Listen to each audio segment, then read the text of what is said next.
भाभी जान, इस हालत में आपको घर के कामों में नहीं उलझना चाहिए। आपको जो भी काम हो मुझे कहिए। क्या बात है, सबके साथ साथ तू भी मुझे लेक्चर देने लगी है? वो बात नहीं है।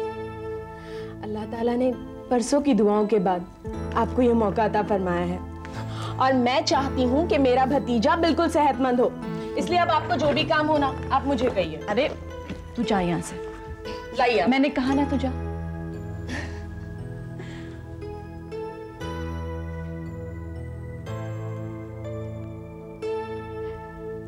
ऐ तमाम कायनात के मालिक, तेरी रहमत के गुलशन में कोई कमी नहीं है, फिर भी तूने मुझे एक ऐसे रास्ते पर लाकर खड़ा कर दिया जहां कुछ पाने की खुशी है तो कुछ खोने का गम भी है, अंधेरों का एहसास है मगर रोशनी की एक झलक भी है। हम तो इंसान हैं, जो तेरा फैसला होगा वही हमें कबूल करना है। आगे तेरी मर्जी।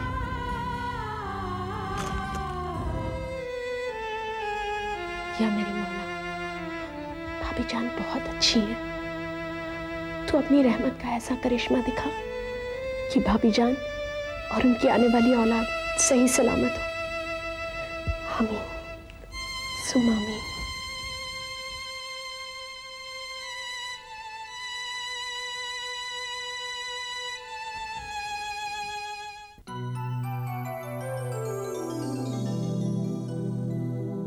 ऐसे परेशान होने से कुछ नहीं होने वाला है।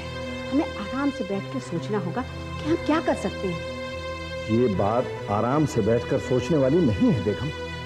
अगर जल्दी ही कोई रास्ता नहीं निकाला गया तो हमारी बेटी नसरीन की जिंदगी को खतरा हो जाएगा। लेकिन हम क्या कर सकते हैं? नसरीन अपनी जिद पे अड़ी हुई है, उसे तो अपनी जान की परवाह ही नहीं है। ये बात जानकर भी हम अपनी बेटी को मौत के कुएं में नहीं धकेल सकते। एक रास्ता है। वो कौन सा? अगर आप जाकर नसरीन और ज़हीर को समझाएं तो शायद बात बन सकती है और मुझे यकीन है वो दोनों आपका कहना जरूर मानेंगे। आप जानती हैं बेगम, मैं उस घर में हरगिज नहीं जाऊंगा। वो कितनी मनहूस घड़ी थी जब हमने अपनी बच्ची का रिश्ता उस खानदान में किया था। तब से लेकर आज तक उसे सुकून का एक लम्हा नसीब नहीं हुआ है। रोज नई नई मुसीबतें उसके सामने खड़ी होती हैं और आज उस खानदान की खुशी के लिए उसने अपनी जिंदगी दांव पर लगा दी। जब इंसान ही बदनसीब हो तो कोई क्या कर सकता है? बेगम आप एक काम करें, नसरीन को फोन करें और कहें कि मैं उससे मिलना चाहता हूं, कुछ बात करना चाहता हूं। ठीक है, मैं फोन करती हूँ।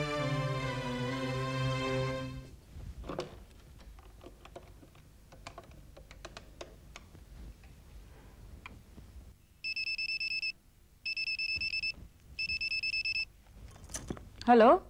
हाँ नसरीन, तुम्हारे अब्बू ने तुम्हें घर पे फौरन बुलाया है। नहीं अम्मी, अभी तो मैं नहीं आ सकती, घर के कामों में मैं काफी मसरूफ हूँ।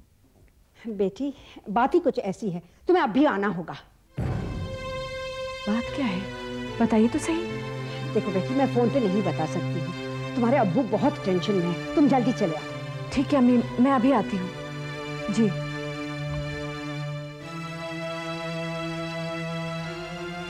ऐसी क्या बात है कि अब्बू ने मुझे फौरन बुलाया है?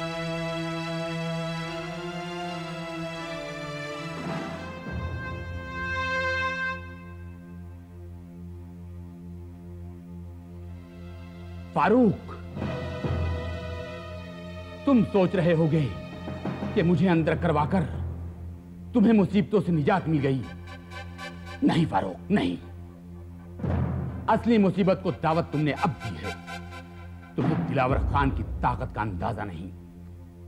मेरे ही खून से बना हुआ बारूद, मेरा बेटा इरशाद अभी बाहर है। जब वो तुम्हारे खानदान पर कहर बनकर बरसेगा, तब देखना तुम्हारी आने वाली पुश्तें भी दिलावर खान के नाम से कांप उठेंगी।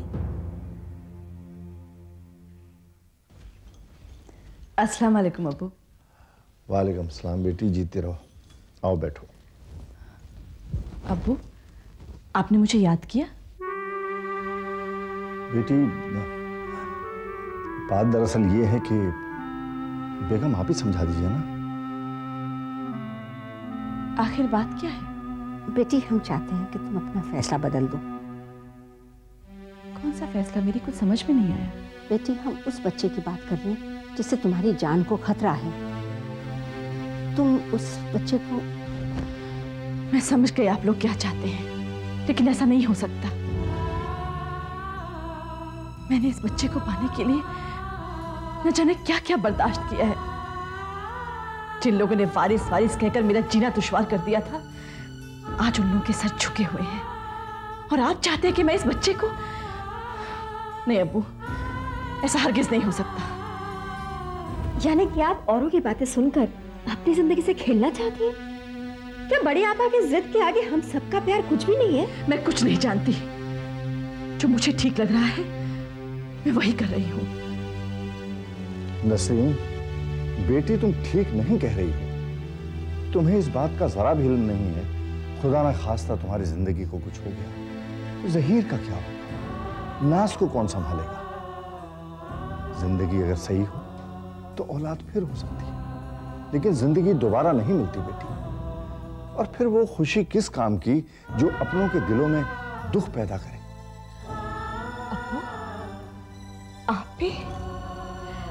आप भी यही समझते हैं कि इस फैसले में मेरी अपनी खुशी है? नहीं अप्पू, नहीं, इसमें मेरी खुशी नहीं है। ये तो एक औरत की, एक मां की दुख भरी दास्तान है।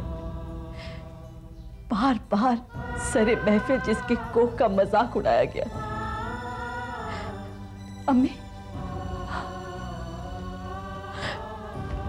आप ही बताइए, आप बताइए कि एक औरत सब कुछ बर्दाश्त कर सकती है, लेकिन कोई उसकी ममता पर उंगली उठाए, ये वो हरगिज बर्दाश्त नहीं कर सकती, हरगिज बर्दाश्त नहीं कर सकती।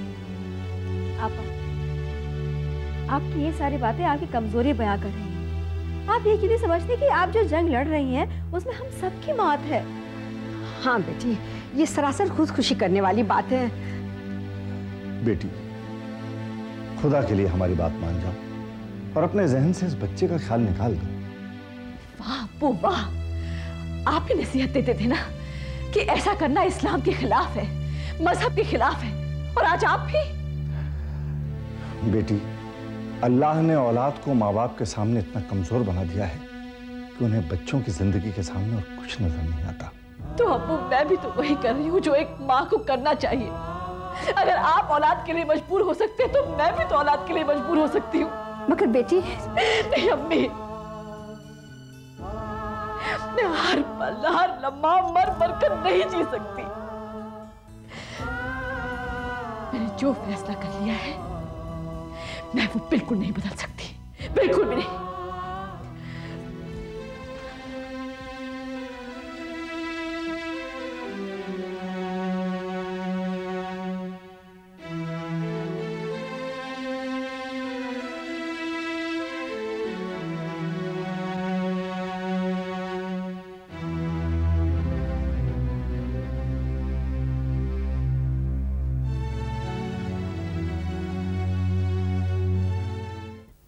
आ जाए। बैंक वालों को उनकी रकम मिल गई, तुम्हारा टेंशन खत्म हो गया। वक्ती तौर पर, लेकिन ज़हीर मुझे अभी ये रकम तुम्हें लौटानी भी तो है। इन फिजूल की बातों को अपने दिमाग से निकाल कर फेंक दो और ठंडे दिमाग से कारोबार और घर की तरफ ध्यान दो। अरे भाई, मेरा ध्यान इन दोनों की तरफ से हटा कब है? इंसान जब अपने आप में नहीं होता तो बेख्याली में उससे गुस्ताखियां भी हो जाती है। मैंने किसके साथ गुस्ताखी कर दी भाई? निम्मी भाभी के साथ। तुम जरा जरा सी बात पर उनसे झगड़ते हो, कभी कभी ऑफिस का सारा फ्रस्ट्रेशन घर जाकर उन पर उतार देते हो। जरा सोचकर बताओ, क्या हमेशा गलती उन्हीं की होती है?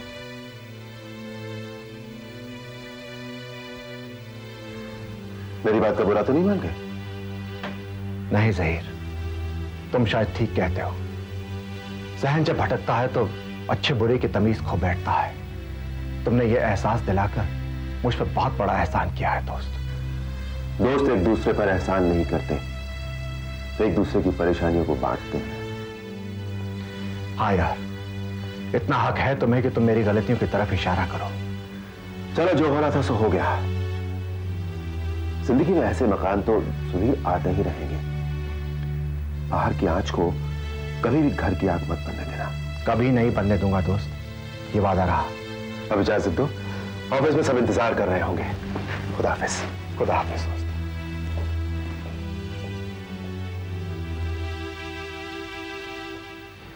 लोग ठीक ही कहते हैं, दोस्ती का रिश्ता खून के रिश्ते से कहीं ऊंचा होता है।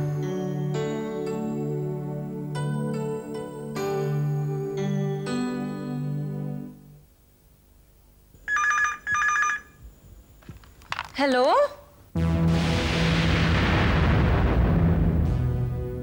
हेलो, कौन? रुखसाना, मेरी बच्ची कैसी है तू? बढ़िया पा, बढ़िया पा। मेरा तो आपके बगैर यहाँ दिल ही नहीं लग रहा है। आप कुछ कीजिए ना, मैं आपसे दूर नहीं रह सकती। तू फिक्र मत कर, जरा सब्र से काम ले। तू इस घर में बहुत ही जल्द वापस आ जाएगी, क्योंकि इस घर का माहौल जैसा मैं चाहती थी धीरे धीरे वैसा ही हो रहा है। मैं कुछ समझी नहीं आपा। तू तो जानती है ना कि बहू बेगम को बच्चा होने वाला है।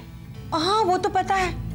बस उसी सिलसिले में एक डॉक्टर यहाँ आई थी और वो बता रही थी कि अगर बहू बेगम ने बच्चा पैदा किया तो उसकी जान भी जा सकती है। आपा, ये तो वाकई खुशी की खबर है। हाँ, अब बहू बेगम बच्चा पैदा करे या ना करे, दोनों सूरत में जीत हमारी ही होगी।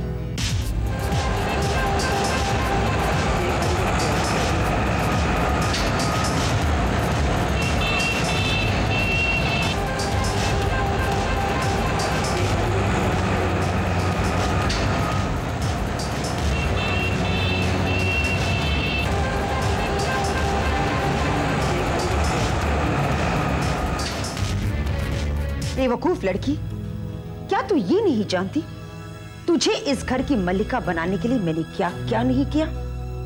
बात बात पर बहू बेगम को सताया, यहां तक कि उसके घर वालों का जीना भी हराम कर दिया। तो क्या अब मैं बच्चे वाले मुद्दे को लेकर बहू बेगम को बख्श दूंगी? कभी नहीं। तू बस देखती जा, मैं बहू बेगम को इस घर से निकालकर तुझे इस घर में कैसे वापस लाती हूँ, वो भी ज़हीर की दुल्हन बनाकर। आपा, आपने तो वाकई मुझे बहुत खुश कर दिया। रुखसाना, अगर किसी भी बात की जरूरत पड़े तो मुझे फोन करना, लेकिन मोबाइल पर। हाँ जी आपा। खुदा हाफिज आपा। खुदा हाफिज। बेगम, तो ये है आपका असली चेहरा। आपको शायद याद होगा कि मैंने आपको एक बार कहा था कि अगर आपके मंसूबों की सच्चाई मुझे पता चल गई तो आसिफ सिद्दीकी चला जाएगा, आपकी जिंदगी से बहुत दूर चला जाएगा। तो आज वो वक्त आ गया है, क्योंकि मुझे आपकी हकीकत की पहचान हो गई है। लेकिन आप मेरी बात तो सुनिए। खामोश! मैं तुम्हारी गंदी जुबान से एक लफ्ज नहीं सुनना चाहता हूं। आसिफ सिद्दीकी जिंदा रहेगा, लेकिन तुम्हें बेवा की जिंदगी गुजारनी पड़ेगी। अरे तुम्हें शर्म आनी चाहिए, जिन भाइयों ने तुम्हें पलकों पर बिठा कर रखा था, तुमने उनकी खुशियों की आंखें फोड़ डाली।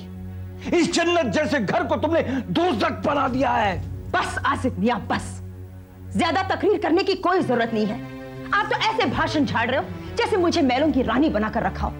अरे जिंदगी में 2 वक्त की रोटी खिला नहीं पाए और इतनी बड़ी बड़ी बातें। और अगर आज मैं अपने लिए ऐशो आराम इकट्ठा कर रही हूं तो सबका कलीजा मुंह को आ रहा है। क्यों भाई? वाह बेगम वाह, ऐशो आराम इकट्ठा करने के लिए आपने कैसे तरीके निकाले हैं, शायद आपको मालूम नहीं है। धोखेबाजी से हराम की 2 रोटी खाने से तो बेहतर है कि मेहनत से मट्टी के बर्तन में 2 रोटी खा ली जाए।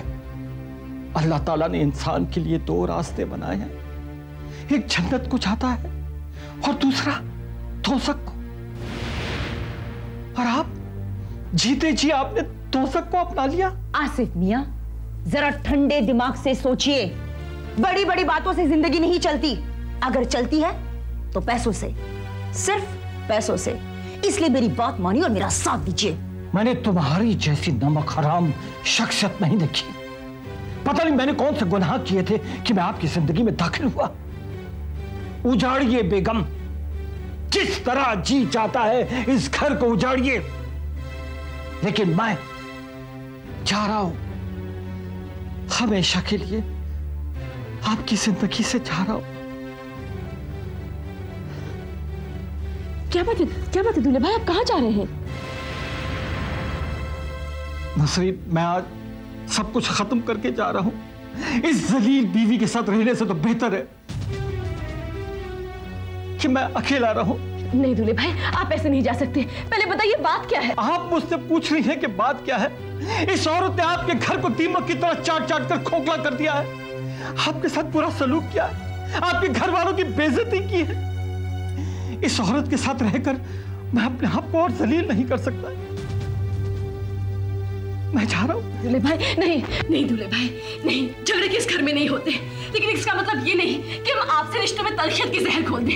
ये मुनासिब नहीं है दूल्हे भाई, आप मत जाइए। दूल्हे भाई रुक जाइए, हट जाइए, कोशिश कीजिए, हट जाइए। बढ़िया उन्हें रोक लीजिए।